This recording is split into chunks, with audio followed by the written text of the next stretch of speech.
आज learner to leader संस्थान में हमारे साथ वीर भगत सिंह युवा दल के प्रधान दिनेश कपूर सर आए हैं। मैं उनका स्वागत करता हूँ, हार्दिक अभिनंदन करता हूँ कि सर यहाँ पर पधारे हैं।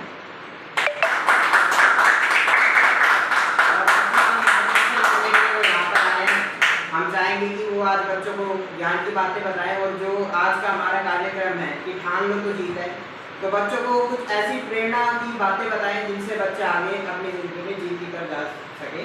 उन्हीं के साथ भी भगत सिंह युवा दल के उप प्रधान प्रवीण ठाकुर जी आज हमारे बीच है, उनका भी हम हार्दिक अभिनंदन करते हैं हमारी संस्था में आने पर।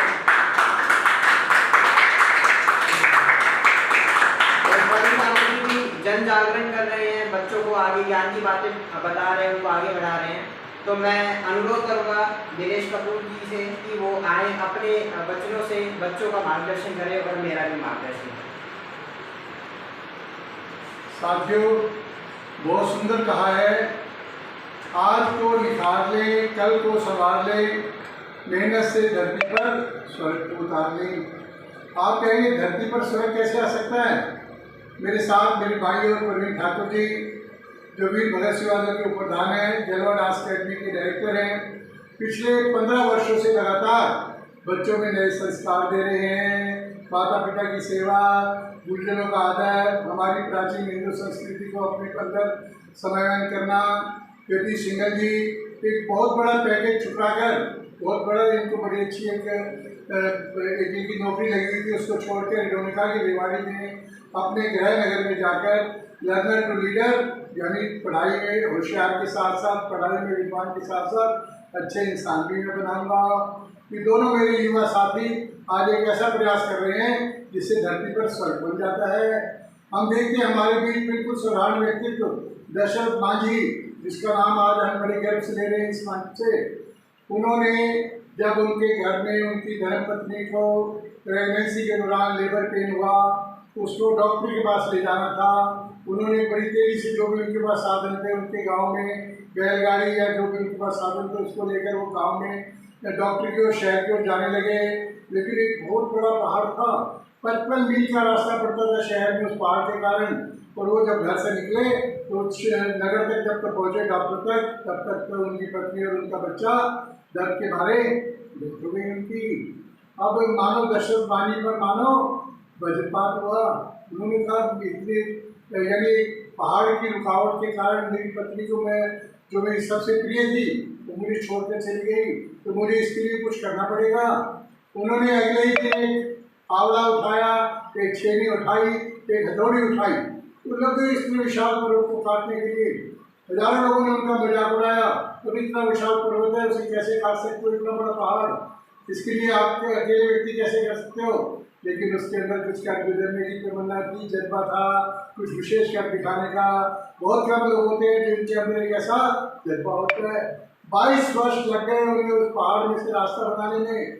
जिस मार्ग को पार करने के लिए 8 घंटे लगते थे, 9 घंटे लगते थे, वो पहाड़ काटने के कारण केवल आधे घंटे में वहाँ के गाँव के लोग शहर तक पहुँचे। उसके बाद माननीय दशरथ मांझी जी को भारत सरकार की ओर से पद्मश्री अवार्ड मिला, उन पर एक पिक्चर भी बनी।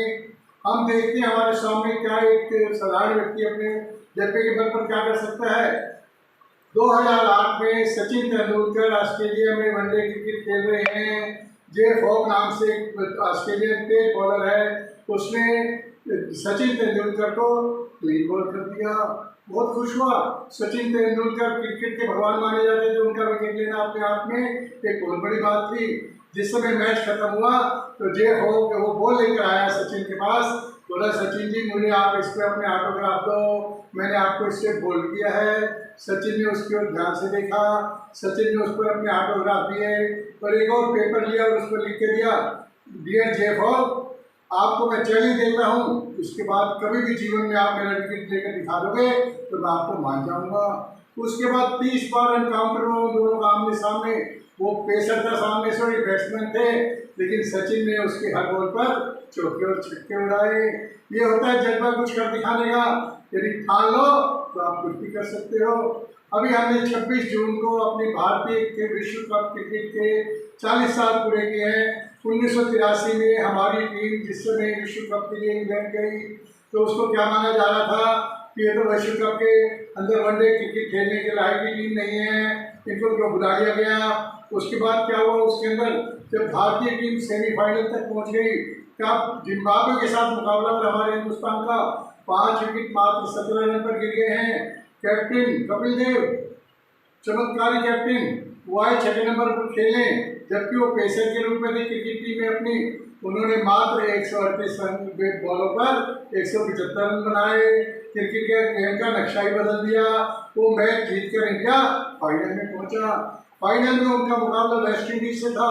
वेस्ट इंडीज उस समय की 2 बार की वर्ल्ड कप चैंपियन टीम, जिसके मुकाबले के लिए इंडिया की टीम कहीं भी, जिसे कहते हैं ना, मुकाबले में लगती ही नहीं थी। तो 100% तो इंडिया की टीम उनके सामने 10%।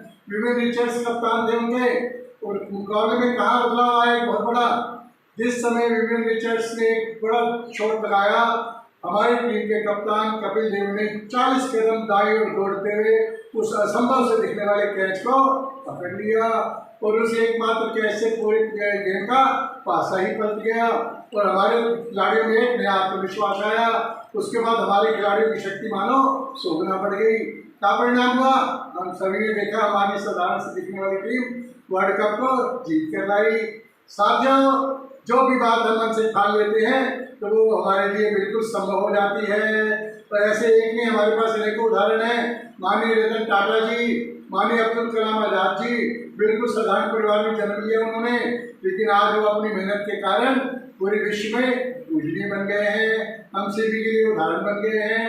तो मैं आपको अंत में कहूँगा, छोड़ो कल की बातें, कल की बात पुरानी, नए दौर में लिखेंगे हम मिलकर नई कहानी, हम हिंदुस्तानी। साथियों, यदि आपको मेरा वीडियो पसंद आया तो इसे लाइक करें, सब्सक्राइब करें, अपने साथियों में शेयर करें, और अपने बच्चों को अच्छे संस्कार देने के लिए हमारा परिवार निवाड़ी के वीडियो देखें। धन्यवाद।